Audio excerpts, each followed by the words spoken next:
its computer. And folks, we are live. And I forgot to put my disclaimer up here. Are you showing recording?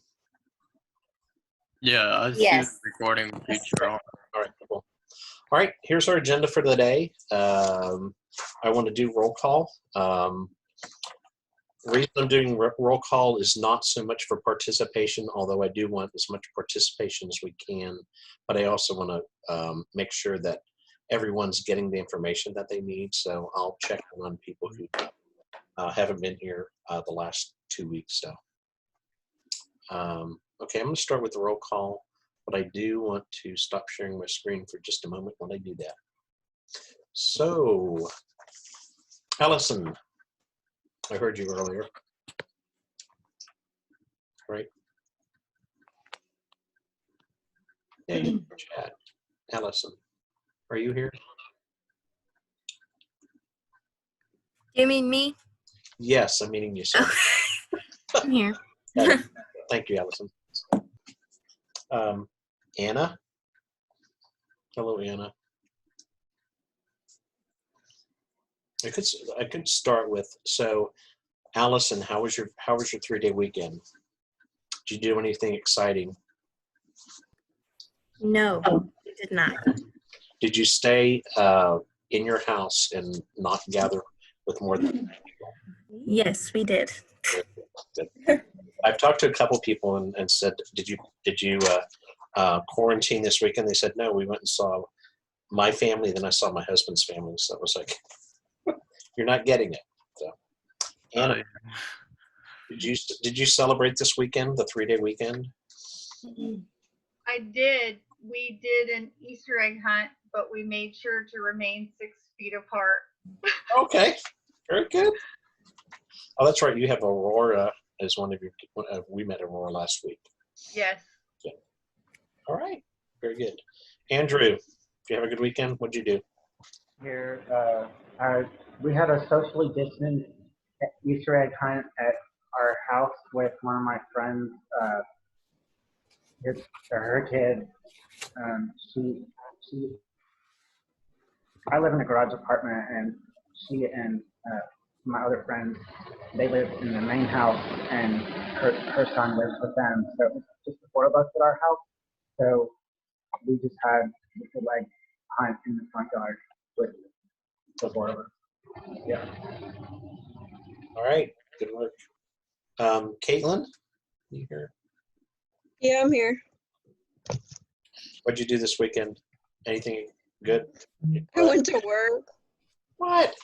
Yeah, that's about it. Just work. I hear you. Well, actually, no, I don't, because I didn't. No, it's not bad. A lot of people, a lot of people didn't come in yesterday, so Okay. it was kind of slow. I guess that's good. Yeah. Okay. Chastity, what did you do this weekend? I stayed home. Stayed home. Good for you. That's what we're supposed to be doing, correct? All right. Yeah. Shauna? I don't know if it's Shauna or not. I don't think Shauna's here. Doria. Hi. I went to my dad's. He cooked for my sisters and I. Okay. So there was like maybe 4 or 5. Yeah. Okay, good. Yeah, we'll get to me. I cheated a little bit. Floor, I think I said, yeah, Floor, you're here. Hi there. We're good. We stayed home, but we're making the best of it. We barbecued fajitas and had margaritas. Oh, and the kids had a hula hoop contest, made TikTok videos. Awesome. Good job. Good. Thank you. It's all about the kids. Yes. Gaspar. Hello, we didn't do much. We just had Italian lasagna and a bunch of food, but nothing big or nothing special. Stay home, eat, and then watch a movie. That's it. Special? I think lasagna is special. Nothing special as far as gathering with the other family and stuff. Okay, got it. Very good. Yeah. Thanks, Gaspar. Grace, are you on? Yes. Hello. Hi, Grace. How was your week? Oh, it was good. We did a whole bunch of nothing. Just ate well and relaxed and tried to enjoy the pretty weather. So, Very good. All right. Thanks. Jarvey. Hi. Hey, how are you? Good. Did you do anything exciting over the weekend? Work. There's 2 of you who are working. Sorry to hear that. But it's good to hear that you have a job still, so Right. good. All right. Good to hear from you, Jarvey. James, we can actually hear you. Let us hear it. The only thing that I did was I just had a friend over, I cooked dinner, had a lot of stuff, and then we just went to the seawall to kind of get a little exercise to get out. Okay. Very good. All right. Jackie. Hi. We were good. We just stayed home. Stayed home and watched It in the shape of a bunny. the what in the shape of a bunny? But it didn't work out, but it was fun. You're cutting in and out. That's why I can't hear you.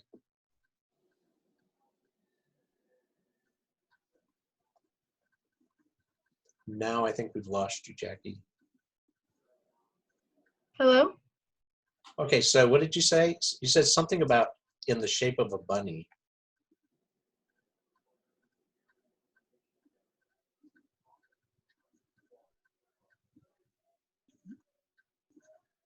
Lost you, Jackie. All right, we know you're here. You can go to the chat if you want to give us an update on something that looked like a bunny. Or I'm hearing things. Jennifer Shelton. I know Jennifer Newton's here. Is Jennifer Shelton? I'm here. We didn't really do anything. I had a migraine most of the weekend, so that's what I did. Yay. Great. Yeah, and we just hung out. No big deal. Okay, very good. Jessica Newton, did you do anything exciting over the weekend? Not a whole lot. We just had our usual Easter dinner, and it was very low key. And then I just rested a lot and did that. So that was about it. Okay. Very good. Thank you. Jessica Regina. Yes, I just stayed home with my family since because of all the COVID stuff. I live back at home now with my sister and my parents, and we barbecued outside, made some fajitas, and just ran around outside with the dogs. Okay, that sounds like fun. That's some contact with family. That's good. Joe Perez. I haven't seen him for a while. I need to check it. I'll check up on him. Jose. Hey, Jude. How was your weekend? It was actually just uneventful. We just did what we normally do on Saturdays. We just stayed with, I think it was only 6 of us actually. We beat it by 1. We just had lunch with my parents and just hung out with them for a little bit. You didn't watch the movie yesterday? I did. I had to buy it on Prime though because it wasn't out. It was really funny. I'm glad you encouraged me to watch it. And it has your namesake in it, sort of. But yeah. So, all right. Kim Hodge. I think I saw Kim. There's Kim. Hi, Kim. Hello. How are you? Good. Our weekend was pretty good. We kind of chilled out, but yesterday we couldn't make it, so we went to my aunt's house. It was only a small few of us. We went to my aunt's house, and we had a small little dinner, and then we went home. Okay. Sounds like the rest of us. Very good. Lisa Marie Scott Bland. Hello, good afternoon. We just had a bit breakfast, and then me and my son went to my mom's house to do a scavenger egg hunt, and that's about it. Okay. Sounds like fun, though. Hi, Crack. Mackenzie. Here. How was your weekend? Pretty uneventful, but we ate good. All right, that's what counts. Food always counts. Maria. Hello. Hi. My weekend was good. I just spent it with my roommate watching Netflix. You didn't watch yesterday, though, did you?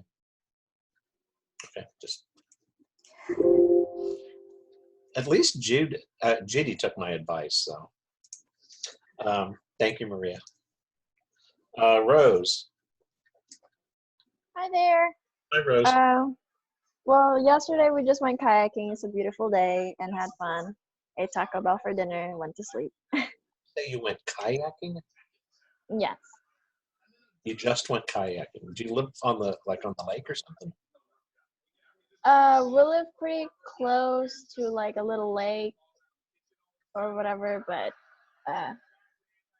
it's not as well. I live in Lake City, so Okay. I forgot what it is. By Egret Bay. Got it. Oh, okay. Yes. I know the area very well. That's where I work. Very good. Thank you. Sarah. I don't think Sarah's on. I'm here. Hi, Sarah. See you. How was your weekend? It was okay. I mean, I just stayed home, did homework. That's about it. Aw, look at that. Very good. All right. Tabs. I know you're there because I changed. Hi. Hello. Oh, hello, Tabs. How was your weekend? Hi. It was relaxing. I just stayed at home, did homework, and just relaxed with family. Okay, good. I'm glad a lot of you got to spend some time with family. I know you were with a roommate. You were with the people that lived in the house. That's good. Thank you. And then Yahaira. Hello. How are you? Doing well, and you? Good. I'm tired of being at home. But this weekend, yesterday, me and my parents cooked breakfast for all of my siblings, and we went and drove by and gave them some food, dropped it off at their door, just to kind of get out of the house. Yeah, fantastic. Good for you. Thanks for taking care of them. Awesome.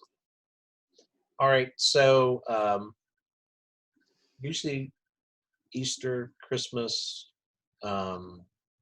Memorial Day, Mother's Day, Father's Day, we have just family over, and it's about 30 people. We just had family over. We did have Erica, Nick, and their two kids, Mia and Luna. That's the two oldest grandkids. We had them over. So there's only 6 of us. So, but we did have family, and we had a lot of food. Ham, potato salad, coleslaw,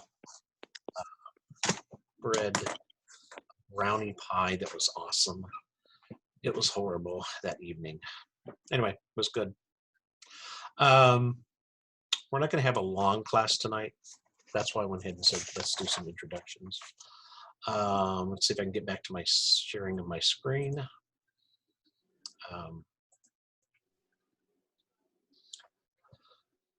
I just need to continually check where we are. We're going to go through that very briefly.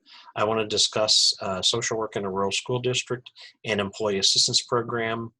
Then I have a very, very brief lecture on chapter 12 and 13. So, without further ado, I'm going to go one more time to this because we keep going back to this.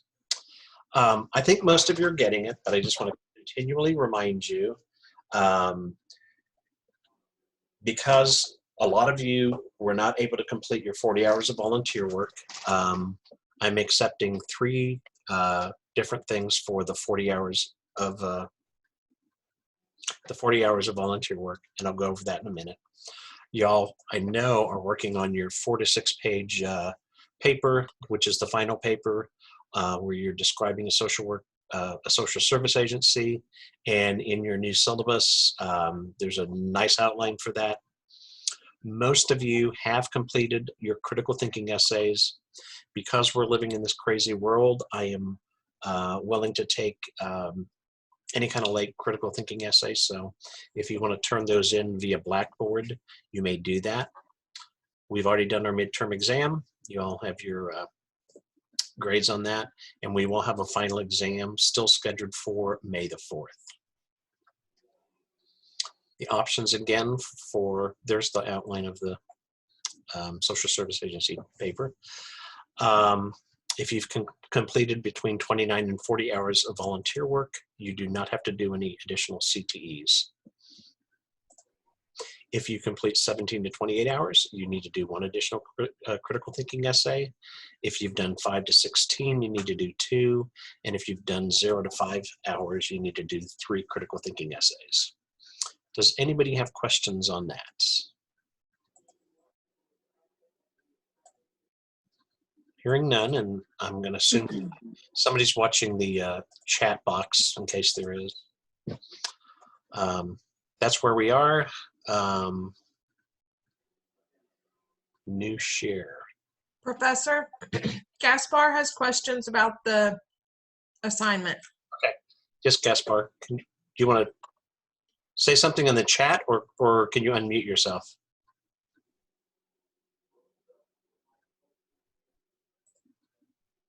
Gaspar. All right. I don't know. Nothing else is popping up in the text box yet. I was able to unmute myself. I don't know what's going on.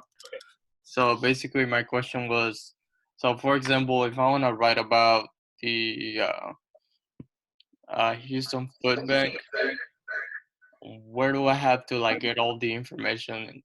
Oh. And how do I have to put it up on the paper? Okay. If you want to write about the Houston Food Bank, go to their website. That's where you can get a lot of their information. And I would suggest, if you can, if you don't have enough information from just their website, see if you can contact somebody from the food bank, and somebody's monitoring chats, right? You go to the website. That's where you get a lot of your information on the population that they serve. You might be able to garner some of the social work values from there. If not, you may have to do a little bit more research beyond that to find out what social work values. Because I tried calling and emailing, but neither the phone number that they have on there or the email. I don't even think that they updated the website, because I even tried to email them and the email came out as non-existent, like it doesn't exist. So I don't know what's going on with that, but I will try to like call again and try to reach out to somebody that might have been already. Okay, so the fact that you're trying to do the Houston Food Bank, even though I recommend calling, you probably are not going to get an answer, because they're probably one of the busiest social service agencies right now. They do have a valid website, so I don't know why you're not finding the Houston Food Bank website. And you can. No, I'm saying like I'm not getting emails back, but I do have the website. Oh, you do have the website. Okay. Yes. Okay. If you don't, do some Google searches for articles that may appear on the Houston Food Bank, because I know there have been some articles on the work that they're doing, and so I think from those articles you can garner what kind of social work values are present there. All right, thanks. That's a real valid question that Gaspar has, because you're going to be limited a little bit on what you're doing. In the chat, or if you all have questions about that, please raise those. Professor. Yes. Well, Jessica wants to know if you need a signature on our volunteer hour paper. I told her that I thought no, but that I'd ask you. No, I'm not going to require a signature. If you can obtain one, wonderful. Originally, yes, I did, but I know in the situation you're in, you may not be able to get a signature. If you can get some kind of valid validation from, via email or whatever, that will work just as fine. Did that answer your question, Jessica? You said, okay, thanks. Just a real question about the hours. Yes. How do you want that turned in? There is a place on Blackboard that has the volunteer. It says volunteer hours. And if you have some kind of documentation, like make it into a PDF format or whatever.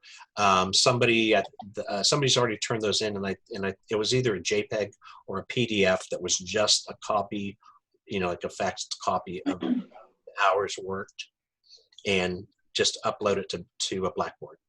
Okay, thank you. Look for that under volunteer hours.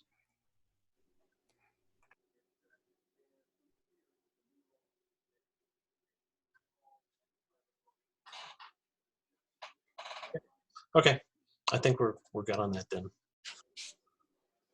Oh, okay, let's see.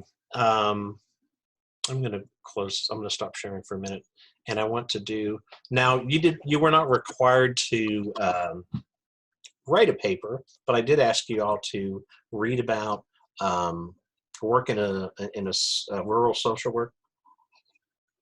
Sorry, I'm drinking coffee late. Work in a rural school and employee assistance. So I wanted to get an idea of who thought the employee assistance program was something better than the school social work in a rural community. Anna votes for the employee assistance program. Anyone else for the employee assistance program over school social work in a rural community?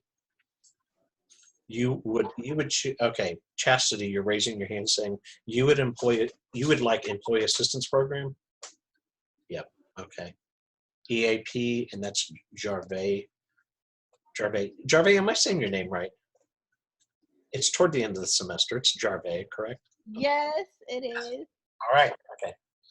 You say EAP. So we have only 3 people interested in the EAP, according to my count, because I can only see 7 of us. So Anna, Chastity, Jarvey, why the EAP? What'd you like about it? I liked the story because, first of all, Glenda, that's her name, she talks about she helps the people in all different kinds of ways. So they can either come to her on their own, or they can be referenced by an employer. So they're using that before terminating an employee if their job performance has gone down. So that's great. So instead of just terminating somebody, you're showing somebody that you care about them. Sorry, my computer's about to die. So I appreciated that, and I also appreciated just in general all the different aspects that she does. So she helps with like substance abuse and not able to get along with other people, but she also takes into account that a lot of supervisors were sending references of minorities. And so she's seeing that, why is it that I'm getting a lot of references from my minorities rather than, Caucasian men or women? And so she's looking at that to see that, I can't remember exactly what she was saying, but she was saying that it was something she needed to keep an eye on, that it wasn't them, it was probably the supervisor having a problem. And so I appreciated that. I don't know if that made any sense. But. No, that's exactly what I read into that also, is there was an opportunity for her to see it from a different systems perspective, basically going, wait a minute, I'm going to look at the data and also look in the data. And that's what I do like about social work in general, is we really do typically look at the data. And so she's looking at the data saying, wait a minute, why are there so many people of color being referred? Very good. Jarvey, or what floor? Okay, Jarvey or Chastity?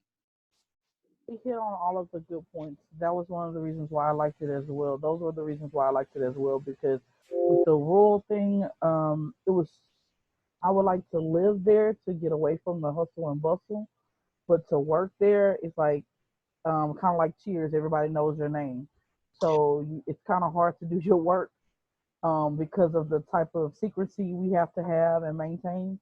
I found it kind of hard. So with that one, it was like it's easier because there's kind of like, okay, I go to work, I can help where and do whatever I can or whatever in all aspects because of our networking that we have, networking abilities that we have, and then that's it. But in the rural places, like if you go home, when you go home, you're still kind of at work because you see the same people at the grocery store, at the church, at everybody does use the same things. Jarvey, do you want to add anything? Yeah, I want to piggyback off of what Chastity said. As far as being in a rural area versus a city, you not only have that rural area or that city, but you also have a multitude of other things that you can use as resources to help not only yourself, but the people that you're helping. So I think that's another reason why I chose it. Very good. Well, EAPs are becoming very, very popular within businesses because businesses are understanding if they take care of their employees, that if their employees are happy, if their employees aren't troubled with things at home, then it's going to be more productive. And so, I mean, that's the beauty of having a social worker who can look at things systemically, but also take care of the individual needs like substance abuse and things like that, or suspected substance abuse. And so a lot more companies are using them. It'll be interesting to see what happens with the way our economy is disrupted right now, because one of the first things that tends to go when a company is struggling is support for the employees as well as training for employees. And so I'll be interested to see if that dwindles down a bit. But it's a nice lucrative career if you can find a place. Okay. So will that be under the Human Resources Department? Yes. Typically, it's through the Human Resource Department. Correct. All right. Rural social work. Tell me what you thought about rural social work in general, or working for a school district. Well, I'm gonna go ahead.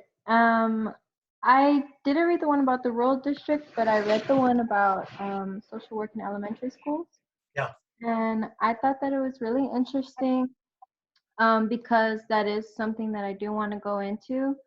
And I liked how the lady Cooper, she was talking about to become a social worker in an elementary school, you need to be really organized and you need to be time manageable.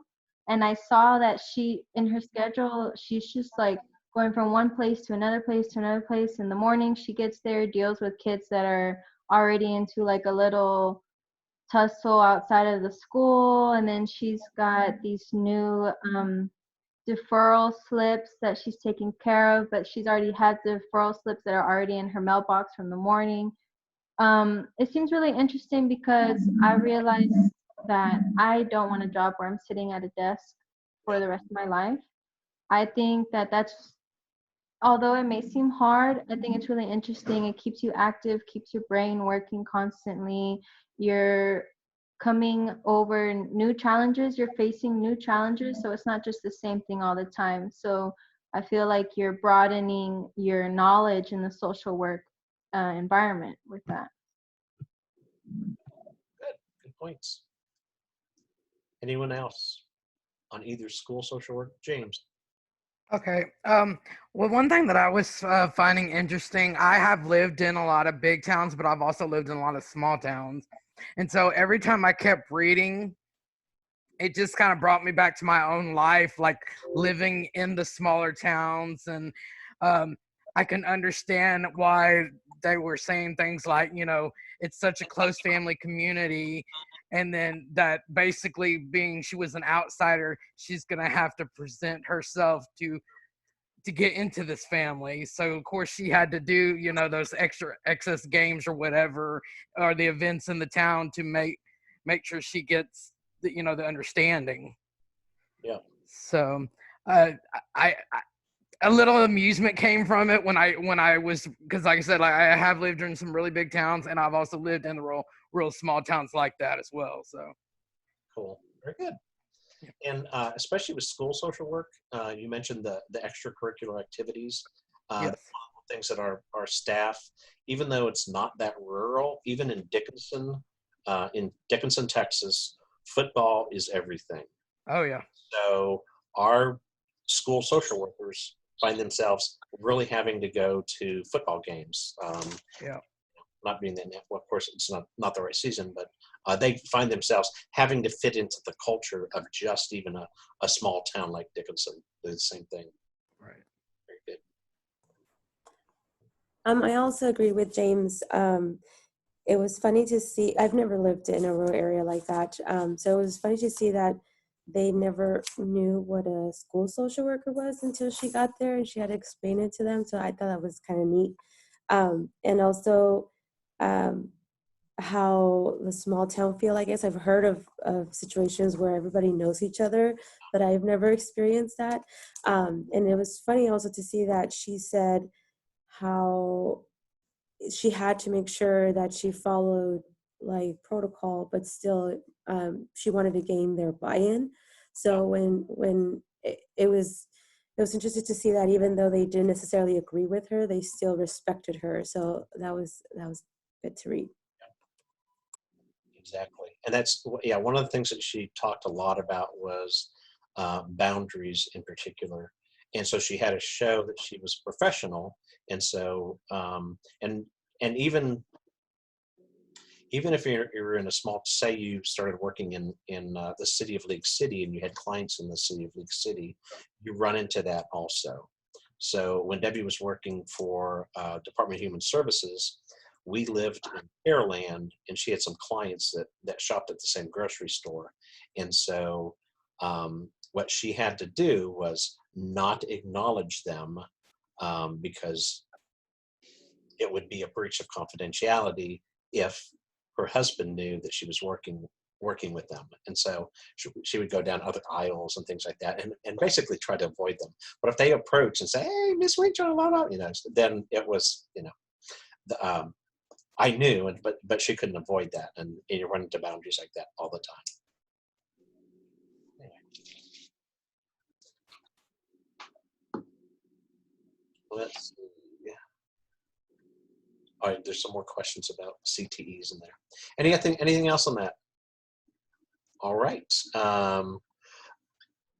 Unfortunately, y'all didn't get to hear from Caitlin Thompson.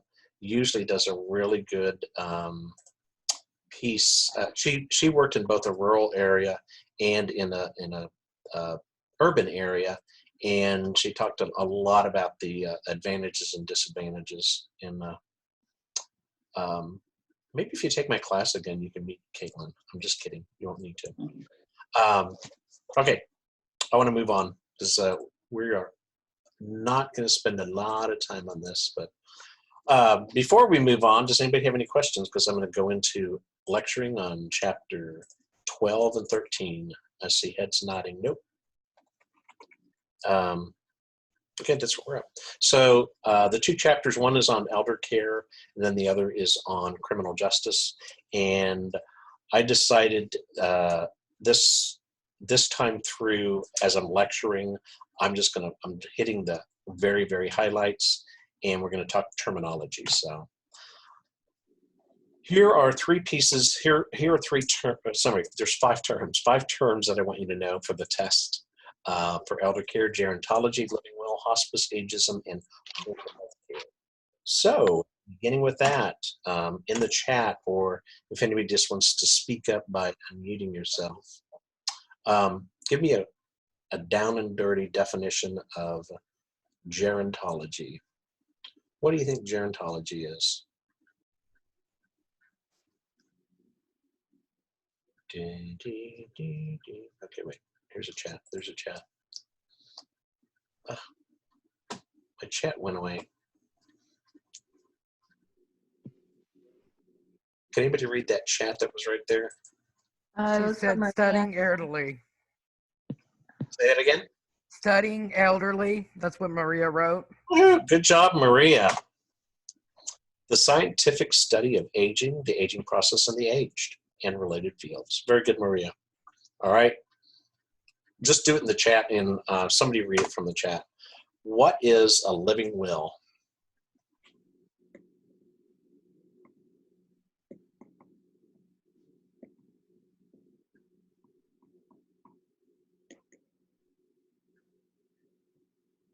No one knows the answer to what a living will is, apparently. Or no one's reading the chat. Come on, what is a living will? Somebody's got to know. Debbie and I have a living will. Maria put a will you write while you're alive. That's pretty good. Yes. But more specifically, can you be a little bit more specific about what it focuses on? Kim put something that tells people your wishes after you pass. No. Let's see. Jarve put a made-up wish list of what you want to happen to your assets before you die. And hey, Jude, I just love that name. Sorry. You have assets when you die. No. Those are all definitions of a legal will. A living will is something different. It has to do with end-of-life decisions. So I'll give you the answer. Basically, what a living will does is it says to a doctor, this is what I want you to do in order to maintain my life. And so along with a living will, there's often a DNR, a do not resuscitate. And if you go into the hospital, and the reason it's associated with the elderly is the elderly who go into the hospital who may be in poor health, a doctor will always say, do you have a living will or do you have a DNR? Meaning, if you have a heart attack, do you want us to bring you back from that heart attack? And so if you have a DNR, they're not going to go to any extreme measures to bring you back. So if you work in either the healthcare field or with elder patients, it's one of the questions that you really need to know when working with them is, do they have a living will? And in particular, do they have a DNR or do not resuscitate? Okay, 1 out of 2, bad. I have a question. Is it like a physical document or? Okay. Yes, it's a physical document that typically when you're doing your wills, you will add that to your will, so it becomes a legal document. But when you check into a hospital, the doctors will often, in fact, that happened to us recently. Debbie's stepdad went into the hospital, and the first thing they said was to the wife, to Debbie's mom, when they brought him in, does he have a DNR? And she said, yes, he does. So it lets the doctors or lets the healthcare workers know your intent. So it is a legal document. I have a question. Is it similar to like a legal power of attorney? Because like a couple of my family members have a legal medical power of attorney for me because of a lot of health issues that I have. So is that similar or different? It's actually, okay, so legal power of attorney, and actually you have medical power of attorney, is typically part of a living will. It says, if I'm incapacitated, this person, according to my living will, here's what I want to happen. I don't want to have any extreme measures, or I am going to let my significant other have my medical power of attorney. That's written within a living will. And it says this person can make decisions for me. So as opposed to a will, because a will is, after I die, here's what I want to happen to my assets. And so you were completely accurate on that, on the definition of that. As far as a living will, it is, if I am still alive, if I'm physically still alive, this particular document says, here's how things should be handled. And one of those might be, okay, here's the way I want it to be handled. If I can't make a decision for myself and I'm on life support, I give the power of attorney, my medical power of attorney to Debbie. That's part of my living will. So she gets to make those decisions. If she's not available, then my daughter, the physician, what's her name? In the chat, please. Starts with a D. I see no chats. Deidre. Deidre will make the decisions, then Jeremiah, then Matthew, then Erica, in that order. Okay. All right. Other questions on the living will? If you're in the healthcare field or in gerontology, you have to know that very well. And there are a lot of, actually, when there is not a living will or do not resuscitate at a hospital, oftentimes the social worker will be called in to help make some of those decisions and talk about the legal authority behind it. Doctors will call them in. Okay? All right. This one, I know whoever volunteered for the hospice place, you need to be answering this. So either in the chat or speak up right now. Give me a definition of hospice. Anna said it's care for elderly in their own home, but it's to add on to that, it's really anybody that has end-of-life care, which is what Maria said. When they're at the end and they need. I mean, Maria's rocking it now. Don't you think? She is, isn't she? I'm telling you. And actually, and Maria is correct. The concept of hospice is caring for people in a dignified way. Hospice can exist, like, for instance, in a nursing home. But what happens with hospice care, the most important thing about hospice care is to treat both the physical and the emotional needs, and the social needs and the spiritual needs of the client. Now, that's opposed to, actually, Anna gave the definition of something else, which is this one down here, home health care.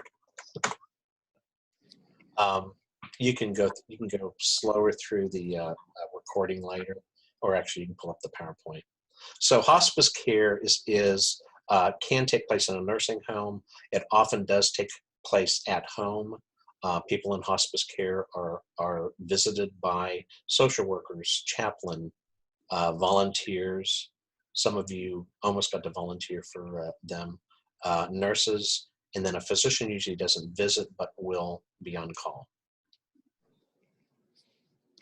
Questions about hospice? What is ageism? The discrimination against people of elder age. That is correct. That's the definition as a whole. It's basically discriminating on a person solely because of their age. And it is something that the elderly face quite a bit. In fact, if I lost my job, I would probably consider using Grecian formula or shaving my beard off, because it would probably make me look younger. So, and I know it exists. So, questions on ageism? Okay, so Anna, give me the definition of home health care. So that would be care for the elderly in their own home. Very good. Well, and not just the elderly. That's a good point. Yeah. Typically, yes, a vast majority of people who get home health care are the elderly, and this is a growing field in social work. In fact, if you were interested in doing part-time work, home health care there's a couple different agencies that have registries. And the registry, being on a registry, means if I need somebody to go visit a home to see if things are in order there, then you would call upon a social worker to do that, to do a home study, and then find out what needs are there. If they need if they not only need some kind of medical care, meaning a nurse would come in, but also care like simple housekeeping and things like that, because an elderly person may not be able to do that. Okay. Questions, comments? All right. I have a quick question. Yes, Anna. So for home health care, do they have to be like a registered nurse or have a particular type of certification in order to do that? Yes, specifically for home health care, a licensed social worker, because you're providing for the emotional needs, and then it is a licensed nurse for home health care. Correct. There are some organizations such as Visiting Angels that is not associated with home health care, and some of those services typically are not covered by insurance. And Visiting Angels do light housekeeping and things like that. But an individual who is on Medicare, for instance, could qualify for some of that. Usually places like Visiting Angels, a private housekeeping, if you will, is not covered by that. Home health very specifically is taking care of the either emotional or physical needs of clients who are at home. Almost a decade ago, I had a infection after surgery, and I required to have a PICC line for about 6 weeks. Yeah. And a nurse actually came to my house and helped me clean the PICC line and helped me. So I'm familiar with the whole home health thing. Very good. Personally. Yep. Thank you, Jessica. All right. Other questions on these 5 terms? Two more terms I'd like you to know that have to do with elder care. The first is Medicaid, and the second is Medicare. So in the chat or live, what's the difference between Medicaid and Medicare here? Because you will need to know this for this test. Okay. Yes, James, go for it. Okay. All right. Well, Medicaid is actually state funded. Okay. And basically, one of the differences is pretty much everything is usually paid for. And where the Medicare is actually, it's government ran. Okay. And then so basically you would have had to work all your life to be able to receive that one. And then you pay like usually co-pays. Okay. You're on to something. Keep moving on that Medicare piece.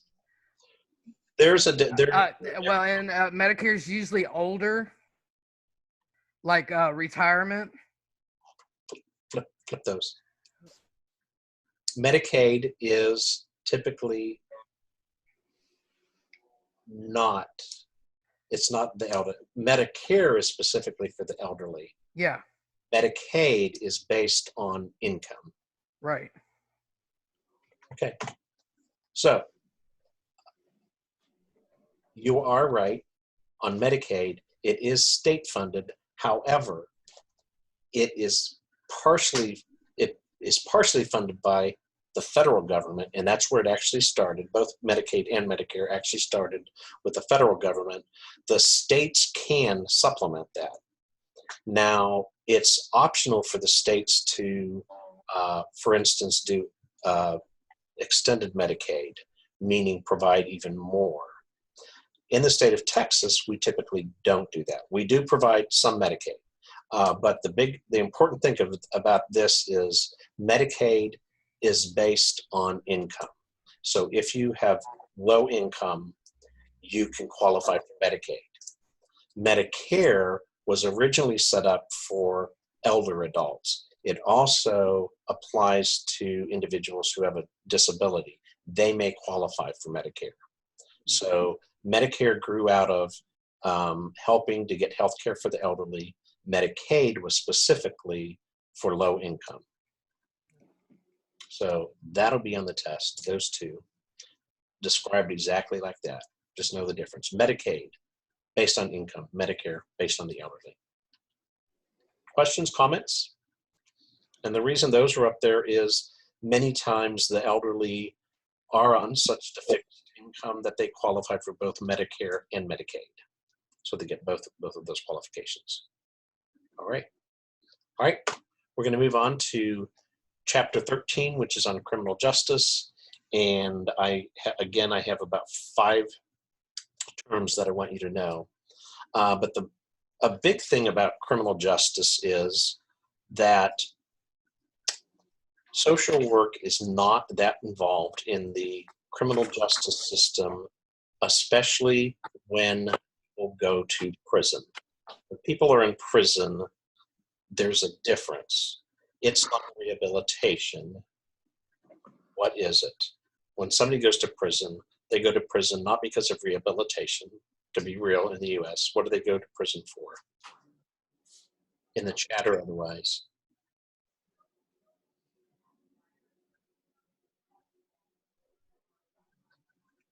No one's paying attention. I don't know that I understand the question. Can you repeat it?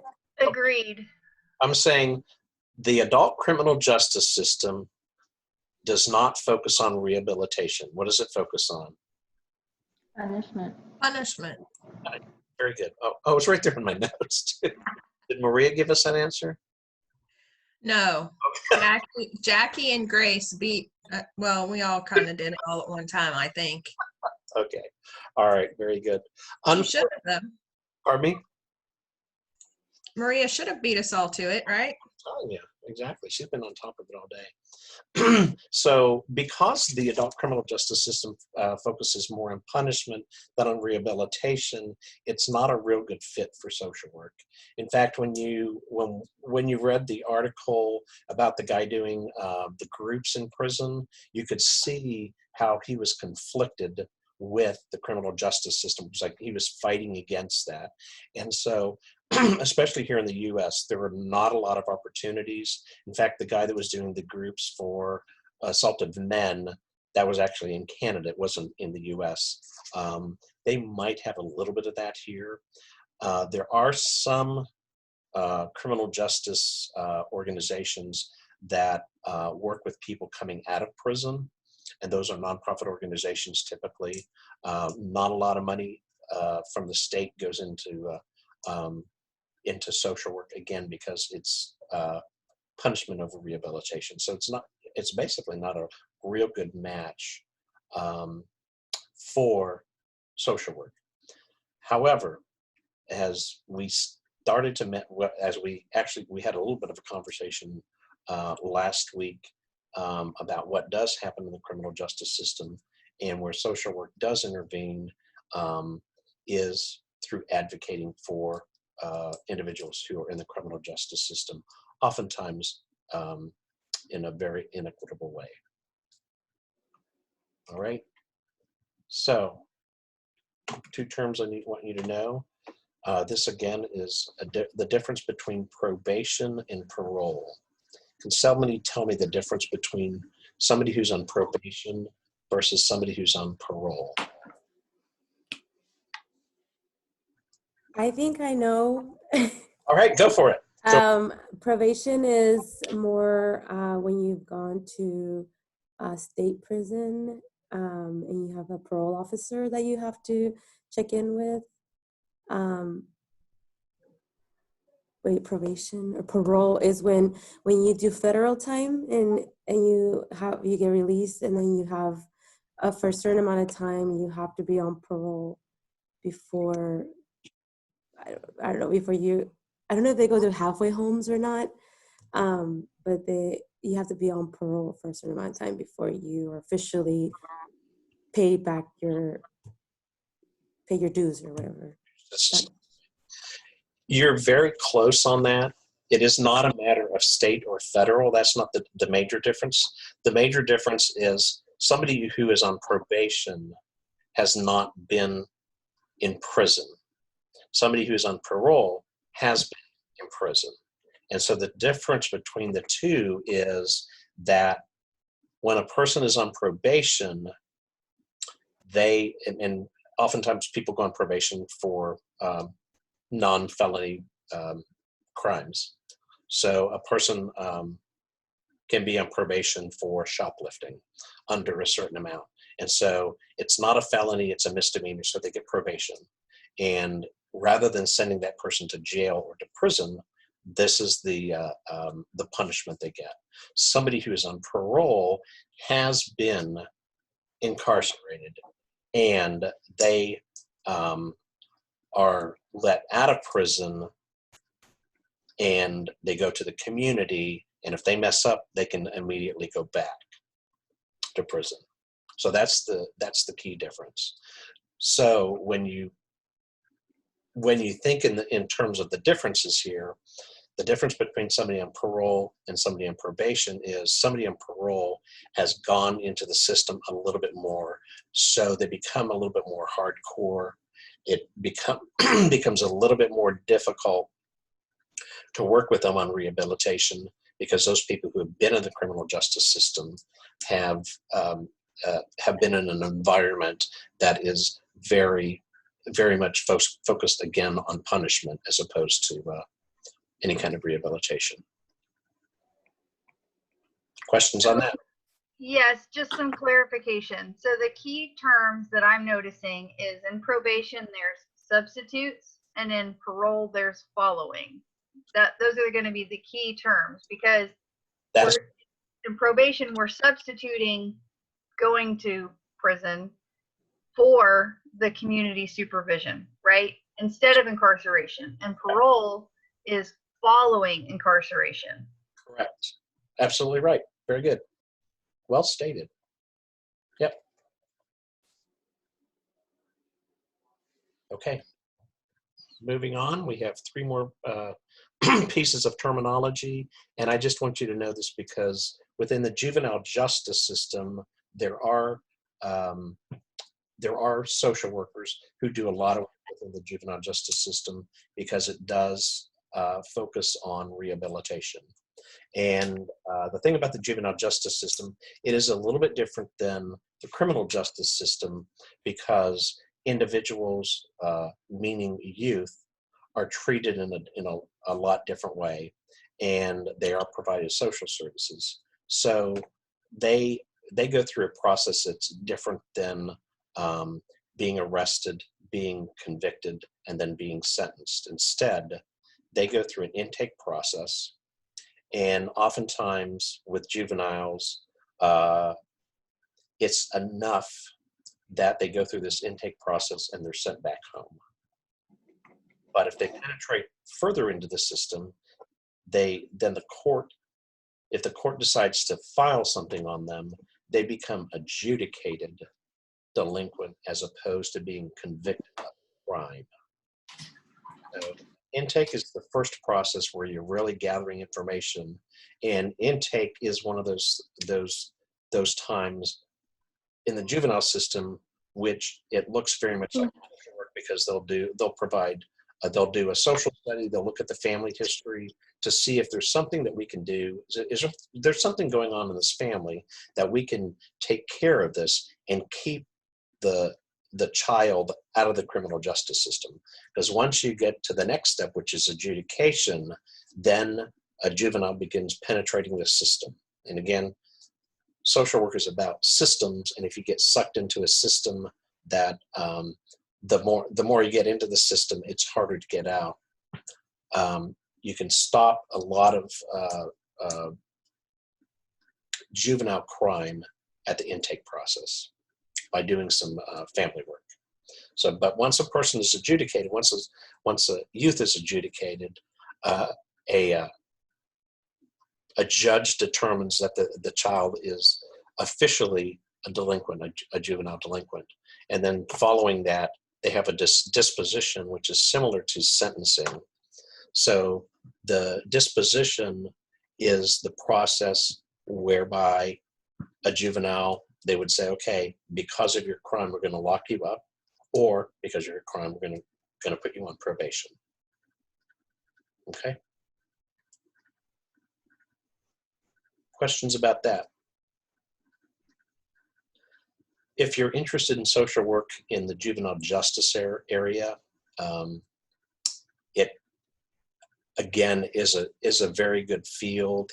and it can be something where social work can make a big difference in keeping kids out of a system that that can pretty much ruin their life.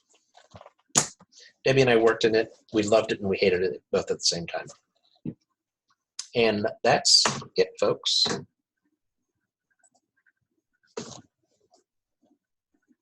Are there questions on what we've covered today? All right, hearing none. Next week, we're going to begin wrapping things up. I don't have any specifically assigned readings, but I'll give you a clue that one of the things I'm going to do next week is I want our main discussion to be around what kind of social work you all might be interested in, or talk a little bit about the pros and cons of each of them. You've read a lot of stories, so we're going to kind of go through that process next week. I just want you to start thinking about some of the stories you've heard. All right? Dr. Winchell? Yes, Rose. Just real quick, I already asked somebody, but I just want to double check. As far as for the 3 critical thinking essays additional in lieu of the volunteer hours, yes. Is it going to be due every week, just like regular CTE, or is it all at one time on the 27th? I welcome them at any time, but they are not due until the 27th. So Okay. if you have 3 additional critical essays, you can turn them in on the 27th. Okay, thank you, sir. You're welcome. Other questions about that? Again, on those additional critical thinking essays, they can be on any chapter that you want, and I'm going to, I will be weighing it more on content as opposed to APA format, grammar, and things like that. So if you're not that good at writing, your grade will probably be better, provided you're giving me the content. When are we turning in the final paper for the agency? The final paper is due April 27th, I believe. Okay. Yes, April 27th, correct. And all that stuff should be on Blackboard. I see that y'all are using Blackboard, and you're making me learn it. So I'm actually grading your papers on Blackboard. I may actually use it in the future. We'll see. For the final paper, I heard another student talking about looking up about the statements and stuff like that online. Now, a lot of the mission statements and stuff like that, they're very specific, or they use a lot of the same terms like integrity and stuff like that. Do you want us just to quote their statement and then discuss it? Or because it's hard to try to like break it down because it's already condensed into like maybe 6 sentences, their mission or their whatever. So it's kind of hard to like, do we quote it and then talk about how we feel about it, or how we see the social work values in their mission statement, in their stuff like that? Yeah, yes, you're right on target, Chastity. Yes, you want to. I do want. Most agencies, the majority of agencies, do have a very specific mission statement. So I do want you to quote what the mission is and then put it into real words, what you see this is. But then you also you're also on target with the mission statement is going to reveal some of the values of this agency. Like you mentioned integrity, there may be integrity in the words of the mission of an organization. That would give you definitely a clue that one of the main social work values that this agency has is integrity, because it's right there in the mission statement. I have a question on the final paper.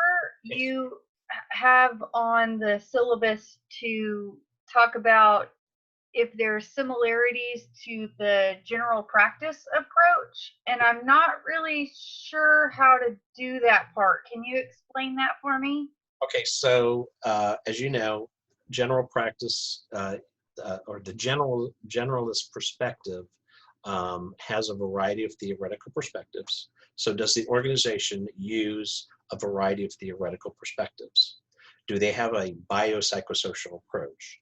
Does the organization focus on the biological needs, the psychological needs, and the emotional needs of the clients? Does the organization work with individuals, families, groups, organizations, and communities? And so you're getting into the definition of generalist practice and kind of pinpointing all of those down together. And then, or do they work with ethics and integrity? Wait, ethics and integrity, right? I'm already forgetting it. Oh, Ethics, values, and principles. Thank you. Ethics, values, and principles. Yeah. And principles with individuals, groups. And does it use the plan change process? So, okay.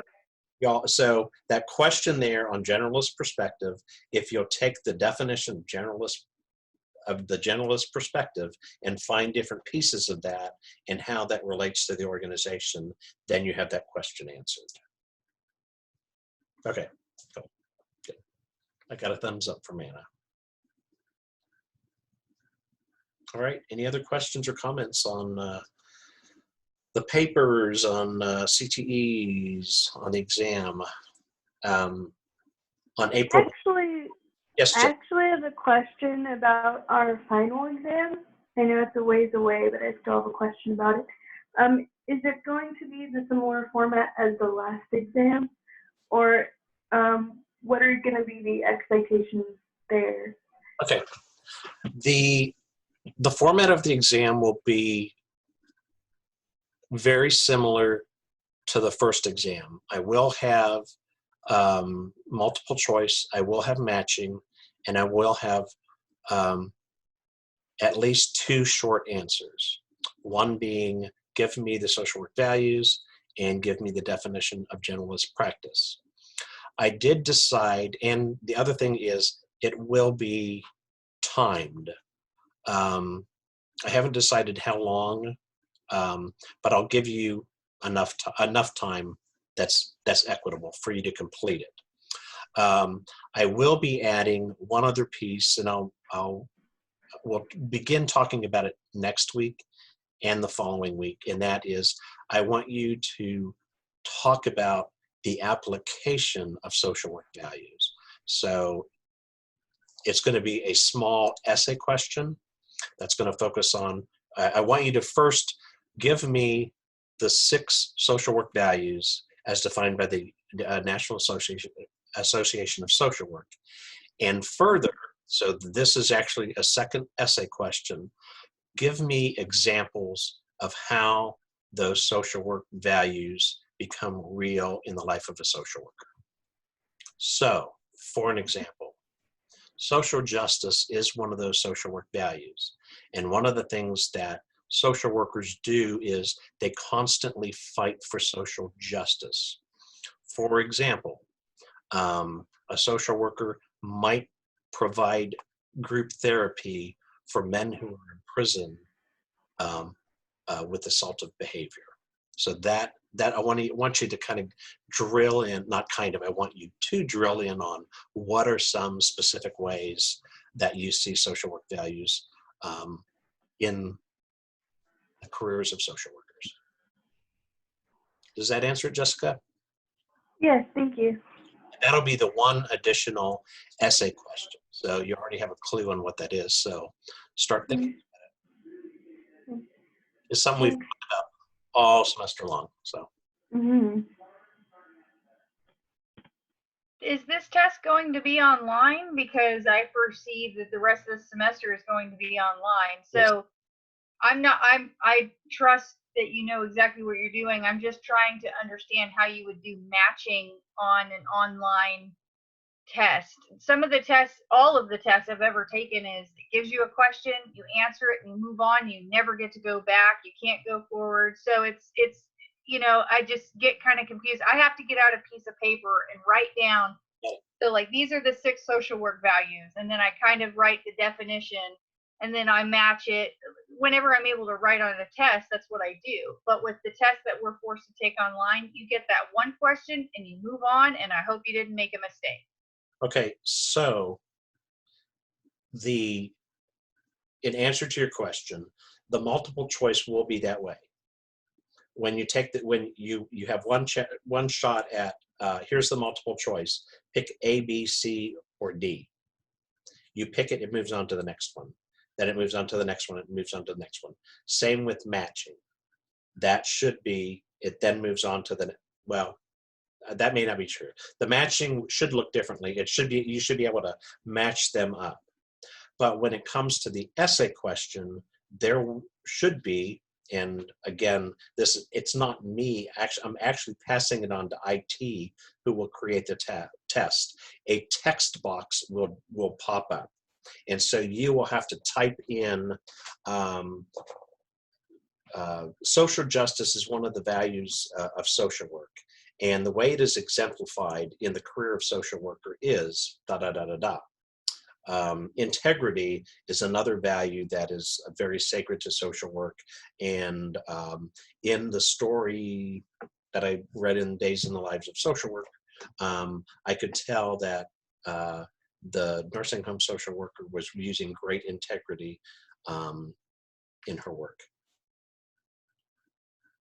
Does that make sense? Okay. And if there's technical issues, then that will I'll be able to see that on the back end and let the IT people know, okay, something's screwed up here. So I'm not going to, if things fail technically, you will not be punished for that. But it should be what the university is doing, and they should be doing it with all of your courses, is all the professors have to do is submit the test to the IT people, and they set it up. They'll set it up in for our test. It will be 3 different ways. They'll set up some multiple choice questions, they'll set up some matching questions, and then they'll set up essay, and then they'll all be done a different way. Multiple choice, you'll go on, the question will be there. There's 4 answers. You click one, it goes to the next one. When it comes to matching, there should be A through F is up there, and so you'll see those, and you have to match them up. A goes with 1, B goes with 4, whatever. And then when it gets to the essay questions, a text box should open that has unlimited time for you to type in there. And take a deep breath before you do it. So I know it's going to be, but you should do fine on it. I will do a nice review. I'll start thinking about, and I would actually, part of our discussion next week is I want to talk a little bit about the social work values that you've learned this semester, because that conversation should help you with the final exam. Okay. It's good to see everybody. Well, some of you. There's like 7 of you. And Maria went away, but that's okay. She'll come back. She answered a lot. All right, folks. I will see you next week. If you have any questions, please email me, group me, whatever. You know how it'll take me a while to respond to you. Thank you, Alyssa. Smiles to you also, Maria. All right, we'll see you next week. All right. Thank you, Professor. Thank you. Y'all take care. You too. Bye. Bye-bye.